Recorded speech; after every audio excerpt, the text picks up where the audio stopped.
할렐루야. 오늘도 우리 성결 방송 가족 여러분 가정과 그리고 삶 속에 우리 주님이 주시는 성결의 은총이 강물같이 흘러 넘치기를 주님의 이름으로 축원합니다. 이제는 우리 모든 교회들이 예수님의 십자가의 고난을 생각하면서 지금 고난 주간을 뜻깊게 보내고 있습니다. 이 고난 주간에 특별히 그 어떤 일보다도 예수님께서 무엇을 위하여 어떤 목적에서 십자가의 고난을 당하셨는가를 우리가 다시 한번 깊이 되새기고 그 신앙과 믿음과 확신을 가지고 이 세상 속에서 죄를 이기고 마귀를 이기고 세상을 이기는 거룩한 성결의 사람으로 살아가시기를 주의 이름으로 다시 한번 축원드립니다. 요즘 저는 반은 가정주부로 이렇게 살아가고 있습니다. 사실 제 아내가 심장 대수술을 받고 퇴원한 지 얼마 되지를 않아서 아직도 온전히 생활을 못하기 때문에 제가 가정생활을 여러 가지 일들을 잘 하고 있습니다. 결혼해서 33년 동안 정말 늘 옆에서 보았고 참 늘 해주는 밥, 반찬 대수롭지 않게 이렇게 생활을 하다가 제가 이렇게 직접 내가 직접 해보니까 정말 이 가정주부들의 그 수고와 노력과 그 참 애씀이 제 피부로 다가오는 것들을 많이 느끼게 됩니다. 우리가 예수님의 십자가의 고난에 대해서도 비슷한 내용이라고 생각을 합니다.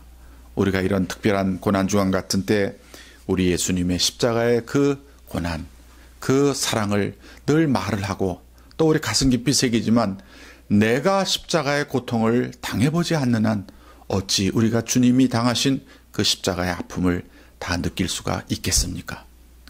제가 오래전에 한번 예수님의 그 십자가의 고통을 조금이라도 한번 내가 맛을 좀 한번 봐야 되지 않겠는가 그런 생각이 들어서 제가 설교 준비를 하다가 책상 서랍에 혹시 못이 있는가 해서 못을 찾아보았습니다. 근데 다행히 못은 없었고 이제 그 바늘같이 생긴 하룻빈이 이렇게 있어가지고 그거를 들고 이 손바닥을 벌리고 손바닥 가운데다가 콕 찔렀습니다. 그런데 조금 찔린다는 게 그만 잘못해가지고 하룻빈이 퍽 들어갔는데 빨간 고무풍선같이 피가 송글송글 나오는데 주님의 그 십자가의 그 고난이 제 눈앞에 아련거리게 였습니다. 그런데 참 놀라운 건 제가 이 손바닥을 그 바늘로 찔렀는데 찌르르 전기같이 그게 타고 올라가서 이 어깨 이 뒤쪽지까지 고통이 전달되는 것을 제가 느꼈습니다. 우리 예수님께서 양손 양발에 못이 박히셨지만은 그야말로 예수님의 머리끝서부터 발끝까지 온몸으로 그 고통이 전달되었을 거라 생각하니 정말 눈물이 앞을 가리고 그 설교 준비를 하면서 참 저 나름대로의 큰 은혜를 받았던 적이 있습니다. 그런데 오늘 제가 여러분들에게 소개하는 이 히브리서 13장 12절에는 예수님 십자가 고난에 대한 보다 더 구체적이고 의미 있는 내용이 잘 소개되고 있습니다. 혹시 여러분 앞에 성경책이 있으면은 신약성경 히브리서 13장 12절을 한번 찾아보시길 바랍니다. 제 성경으로는 370페이지가 되겠는데 370페이지입니다. 신약성경 히브리서 13장 12절 말씀이 되겠습니다. 우리 같이 한번 읽어보실까요? 그러므로 예수도 자기 피로써 백성을 거룩하게 하려고 성문 밖에서 고난을 받으셨느니라. 자, 여기 오늘 예수님의 십자가의 고난에 대한 말씀입니다. 예수님의 그 십자가의 고난의 목적이 무엇을 위한 것인가에 대해서 아주 간결하게 우리에게 소개하는 말씀이지요. 여기 말씀에 보면은 예수님이 십자가의 그 고통을 당하신 것이 우리가 흔히 말하는 우리들의 죄를 용서해 주시려고 또는 우리들을 하나님 자녀 삼아 주시려고 또는 우리가 이 다음에 죽어서 참 영원한 천국에 가게 하시려고 예수님이 십자가에 고난을 당하셨다, 이렇게 소개하지 않고, 오늘 이 본문에서는 예수님이 저와 여러분 모두를 거룩하게 하시려고, 거룩히 하려고 십자가에서 성문 밖, 예루살렘 성문 밖에서 고난을 당하셨다고 말씀하고 있습니다. 여러분, 이 거룩히 한다는 말은 우리가 흔히 아는 우리 죄를 용서받는다든가 하나님의 자녀가 된다든가 또는 죽어서 영원한 천국에 간다든가 그런 그 의미의 말씀이 아닙니다. 이 거룩해라는 말은 헬라어 원어 성경을 보면 그 의미를 더 정확히 알 수가 있는데, 헬라어 원어 성경에는 하기아스몬, 이래서 성결케 하려고, 이런 말로 되어 있는 겁니다. 사실 거룩이란 말은 순수한 우리 말이죠. 아버지, 어머니, 이게 순수한 우리 말인 것처럼 거룩이란 말은 순수한 우리 말입니다. 그런데 이것을 한문 표기법으로 하면은 성결, 이렇게 표현할 수가 있는 거죠. 아버지를 한문으로 부친, 어머니를 모친, 이렇게 표현하는 것과 똑같은 겁니다. 지금도 중국에 가서 부친, 모친 하면은 아버지, 어머니를 생각을 하게 됩니다. 그러니까 우리 예수님이 저 예루살렘 성문 밖 그 골고다 언덕에서 십자가 위에 물과 피를 쏟아주신 그 궁극적인 목적이 오늘 우리를 거룩하게 성결케 하시기 위해서 그 고난을 받으셨느니라고 오늘 본문 말씀이 증명하고 있습니다.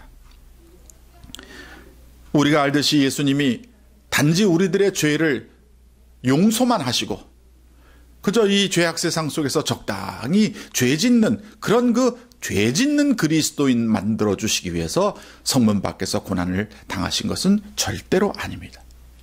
우리 예수님이 성문 밖에서 고난당하신 목적은 바로 저와 여러분의 심령을, 마음을 거룩하고 성결케 하셔서 우리의 속심령 속에 남아있는 모든 죄악의 쓴뿌리와 악한 성질을 거룩하고 깨끗게 하시고 그 깨끗한 마음, 성결한 심령을 가지고 이 세상에서 죄를 멀리하고 원수까지 넉넉히 사랑할 수 있는 사랑의 사람 만들어주시기 위해서 성문 밖에서 고난을 받으셨다고 오늘 분명히 성경 본문이 말씀해주고 있습니다. 여러분, 저는 가끔 신앙생활 잘 하시는 분들 가운데에도 대화를 나누다 보면 이런 얘기하는 분들이 있습니다. 아니, 우리가 어떻게 예수님을 믿는다고 해서 그렇게 죄를 안 질 수가 있습니까? 우리 인간인데, 예수 믿는 사람도 인간인데 어떻게 성결할 수가 있습니까? 어떻게 심령이 거룩할 수가 있습니까? 그거는 죽을 때나 돼서 이루어지는 일이 아닙니까? 이렇게 얘기들을 하는 분들이 아주 많이 있습니다. 또 성경을 많이 아는 분들 가운데도 그런 얘기를 하고, 때로는 정말 많은 사람을 지도하는 사람들 가운데에도 예수 믿어도 여전히 우리는 죄인으로 살아갈 수밖에 없다라는 그런 그 이야기들을 하는 걸 많이 보았습니다. 이런 신앙 패배주의에 사로잡히게 되면 그저 날마다 죄짓고 또 회개하고 또 죄짓고 회개하고, 그런 마치 개가 토한 것을 또 먹고 개가 토한 것을 또 먹는 그런 부정적인 삶을 살아갈 수밖에 없는 겁니다. 여러분, 예수님께서 성문 밖에서 고난 받으신 목적이 바로 우리를 거룩하게 하고 성결케 해서 죄를 이기고 마귀를 이기고 세상 속에서 거룩한 삶, 성결한 삶을 살게 하시려고 그 십자가의 고난을 당하셨는데, 우리가 그런 신앙 패배주의에 사로잡혀 산다는 것은 이건 분명히 하나님의 뜻이 아닌 것입니다. 이렇게 살다 보면 자연히 어떻게 됩니까? 교회를 다녀도 점점 하나님 앞에서 이 신앙생활이 두려워집니다. 내가 이러다가 혹시 내 영혼이 잘못되는 거 아닌가, 이런 두려움이 다시금 자꾸 이렇게 차곡차곡 쌓이게 됩니다. 또 이상하게 신앙생활에 그런 그 패배주의에 사로잡히고 자꾸 죄악 속에 허덕이는 신앙생활을 하다 보면은 회의감이 들어옵니다. 이거 남들에게 전도할 때도 자신감이 없어요. 나 같은 사람 만들려고 전도하는가? 이러면서 자꾸 이런 어떤 모종의 회의감에 사로잡힐 때가 있어요. 여러분, 그런데 더 무서운 것이 있습니다. 이 신앙 패배주의에 계속 살다 보면 더 무서운 게 무엇입니까? 그것은 나중에 이런 양심의 고통, 가책, 이것마저도 완전히 사라져서 화인 맞은 양심의 사람으로 살아갈 수밖에 없는 겁니다. 무슨 일이든지 자꾸 반복하다 보면은 나중에는 별로 심각해지지 않겠지요. 그건 다 그렇습니다.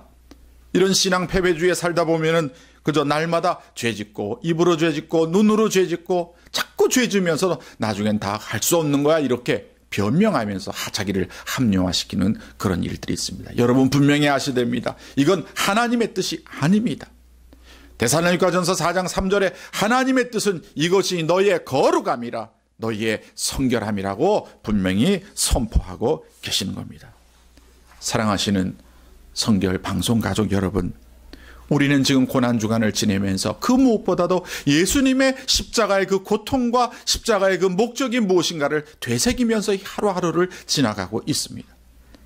우리가 분명히 기억해야 됩니다. 예수님은 바로 저와 여러분의 심령을 거룩하고 성결케 하시기 위해서 예루살렘 성문 밖에서 고난을 당하셨고 그 사실을 믿는 자들마다 거룩함, 성결함 속에 살아갈 수 있는 위대한 축복을 우리에게 허락해 주시는 겁니다. 이것이 바로 예수님이 십자가에 고난당하신 이유요. 이것이 예수님이 십자가에서 피를 흘리신 목적인 것입니다. 여러분, 누가 다른 사람을 위해서 피 흘렸을 때는 목적이 있습니다. 우리가 6.25 전쟁 때 우리나라 참 어려움을 당했을 때에 유엔군들이 와서 우리나라를 많이 도와줬습니다. 우리는 그저 학교에서 유엔군이 16개국이라고 했지만은 사실 정확히 알아보면 우리나라에 와서 수고해준 유엔군이 21개국의 유엔군들이 왔습니다. 우리나라가 밀리고 밀려서 저 낙동강까지 밀려가서 이제는 그야말로 마지막까지 위기에 처해 있을 때 일부 전선은 국군이 맡고 일부 전선은 유엔군이 맡아가지고 거기서 승리하고 올라오는 가운데 또 인천 상륙작전이 이루어지면서 다시 서울을 회복하는 그런 역사가 있었지요. 이 6.25 전쟁을 통해 가지고 우리나라에 와서 죽은 유엔군 수만, 실종자라든가 부상자 이런 사람들을 빼고 이름이 확인되어서 전사하신 분들만 57,947명이나 됩니다. 57,947명. 지금도 그 나라는 우리 대한민국을 생각할 때 아주 뿌듯하게 생각해요. 아주 좋아합니다. 왜 그렇겠습니까? 피 흘린 보람이 있다는 거죠. 피 흘린 보람, 자기네들이 피 흘린 보람이 있다는 겁니다. 제가 태국에 갔을 때에 태국 사람들이 우리나라 사람들을 얼마나 좋아하는지 몰라요. 대한민국이. 왜 태국도 6.25 때 와서 전사자들이 있었고, 그래서 제가 너무 감사해서 강의를 하다가 여러분들 우리나라 이렇게 도와줘서 자유민주주의 국가가 되고 이렇게 지금 잘 사는 나라가 됐습니다. 감사합니다. 제가 아이스크림 하나씩 사드리겠습니다. 그랬더니 박수를 치고 그렇게 좋아하더라고요. 콜롬비아라는 나라는 아주 작은 나라입니다. 지금도 그렇게 잘 살지 못하는 작은 나라인데 그 6.25 때 우리나라에 전투병을 보내줘가지고 그래가지고 피 흘린 전사자들이 있고 지금 그 콜롬비아 가면은 어느 지역에 가면 아야 그냥 우리 대한민국을 얼마나 좋아하는지 자기들이 피 흘려서 지켜준 나라, 자기들이 피 흘려서 그렇게 잘 살게 된 나라, 자기들이 피 흘려서 자유민주주의를 지킨 나라라고 해서 그렇게 좋아들 한답니다. 미국, 캐나다, 영국, 프랑스, 호주 그 나라들은 말할 것도 없고 태국, 이디오피아, 콜롬비아, 터키, 필리핀, 남아프리카 공화국 등 21개국이 우리나라에 와서 그 뜨거운 피를 흘려 주었습니다. 목적 있는 보혈입니다. 목적 있는 피입니다. 고귀한 피입니다. 그런데 만일 여러분 지금 우리나라에서 자유민주주의를 좋아하지 않고 나는 공산주의가 좋다, 사회주의가 좋다 이런 사람들이 점점 이 남한 땅에 많아지고 마치 이 남한 땅이 공산국가 같이 막 이렇게 돼간다고 할 때 그 사람들이 우리 일을 생각할 때 얼마나 안타까워하겠습니까? 만일 그런 일이 벌어진다면 그 사람들이 뭐라 그러겠습니까? 우리가 피 흘린 보람이 없다. 그렇게 생각하지 않겠습니까? 마찬가지입니다. 어느 어머니 아버지가 하나밖에 없는 아들을 위해서 정말 너무너무 고생해서 그 아들을 잘 키웠는데 이 아들이 그만 그 부모의 고생한 보람도 없이 나쁜 짓 하고 저 소년 형무소에 가서 있다면은 그 어머니 아버지의 마음이 얼마나 참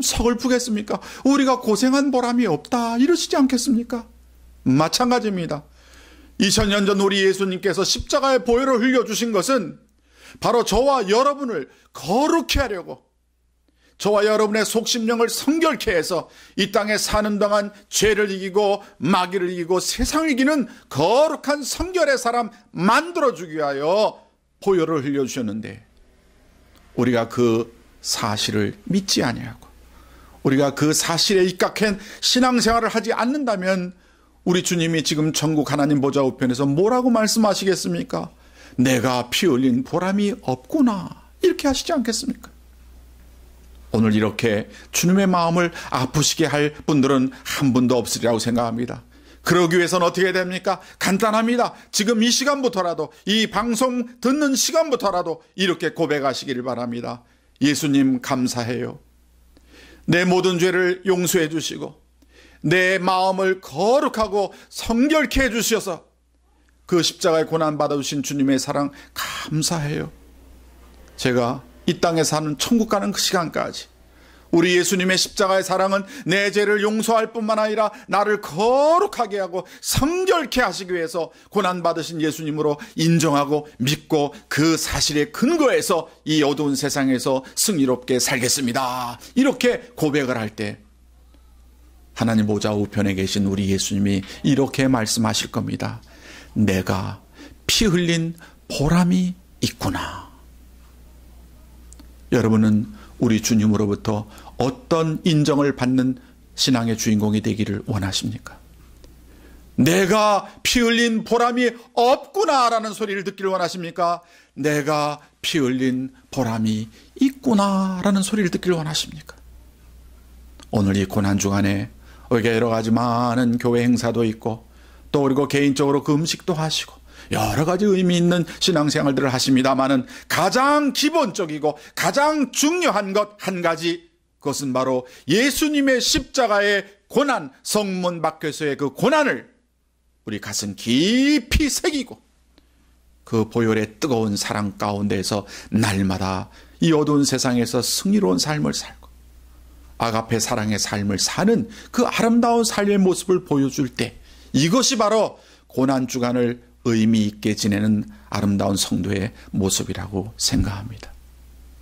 오늘 주님의 그 귀한 보혈의 사랑을 가슴 깊이 새기시고 하나님이 우리를 부르시는 그날까지, 천국에 가는 그 시간까지 예수님은 내 죄를 용서하실 뿐만 아니라 내 속심령까지 거룩하고 성결케 하셔서 이 땅에 사는 동안 죄를 이기며 원수까지도 넉넉히 사랑하는 온전한 사랑의 사람 만들어주시기 위해서 피 흘리신 주님 감사해요, 감사해요. 그러면서 하루하루 승리롭게 살아가는 우리 모두가 되시기를 주님의 이름으로 간절히 축원합니다. 주의 장막에서 한 날이 공정에서 찬나